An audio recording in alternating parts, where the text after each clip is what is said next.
बर्खामा हाम्रा बर्खा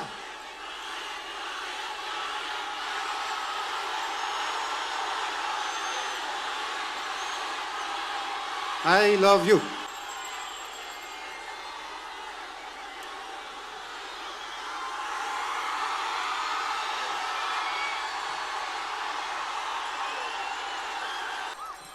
अघि प्लेनबाट ल्यान्डिङ गर्दा गर्दा एउटा कुरा नोटिस गरिरहेको थिएँ।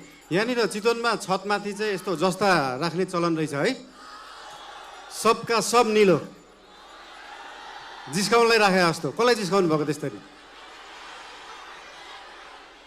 त्यो निलो छानाले चाहिँ त्यो छतलाई मक्किनबाट जोगाउँदो रहेछ क्या, राष्ट्रिय स्वतन्त्र पार्टी जस्तै।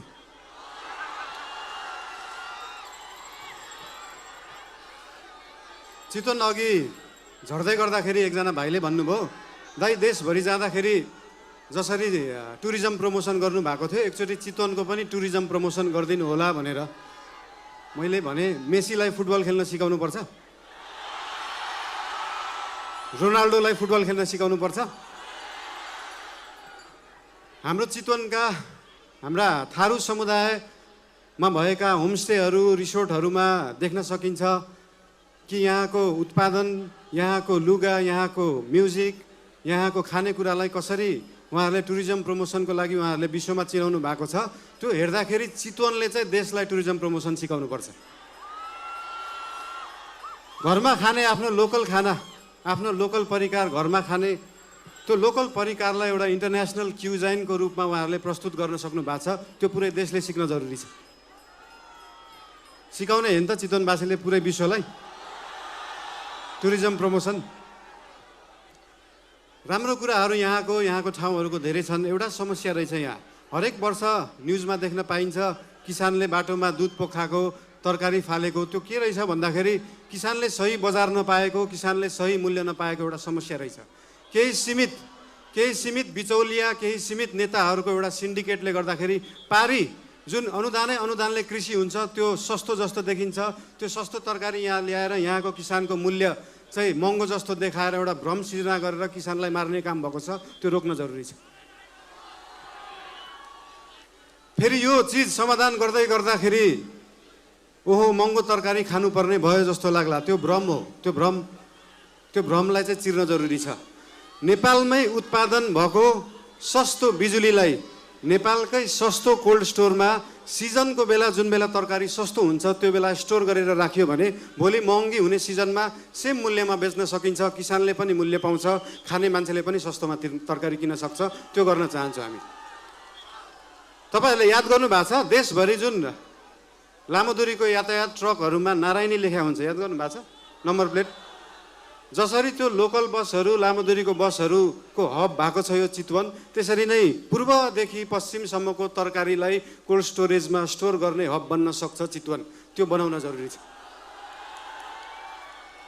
देशवासीलाई आफ्नै तरकारी खुवाउन जरुरी छ र किसानलाई सही मूल्य दिन जरुरी छ। बर्खामा हाम्रा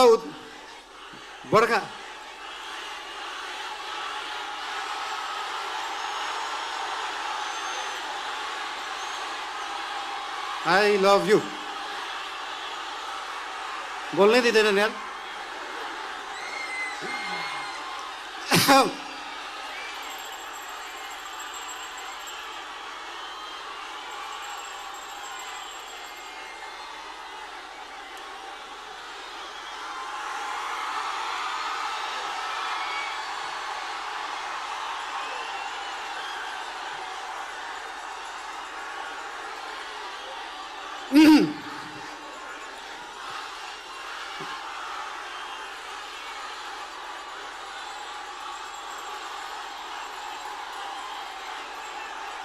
गीत बजाम नाचम। बर्खाको बेला नेपालमा उत्पादन भएको बिजुली खेर गइरहेको हुन्छ। सुक्खामा हामीसँग आफै बिजुली हुँदैन। तर त्यो बिजुली स्टोर गर्ने ब्याट्री त छैन जस्तो लाग्छ हामीलाई, तर छ। हाम्रो देशमा उत्पादन भएको सस्तो बिजुली बेचेर देश धनी बन्दैन, त्यसलाई प्रयोग गरेर त्यसलाई स्टोर गरेर बन्छ। र त्यो स्टोर गर्ने ब्याट्री हो मल कारखाना, डाटा सेन्टर, कोल्ड स्टोरेजहरू। त्यस्तो ब्याट्रीहरू बनाउन जरुरी छ आफ्नो बिजुली थामेर राख्नलाई। त्यो बनाउने पार्टी बन्न चाहन्छ राष्ट्रिय स्वतन्त्र पार्टी। यो चुनावको क्रममा हामी पूर्वदेखि पश्चिमसम्म पुरै देश घुम्न गयौँ।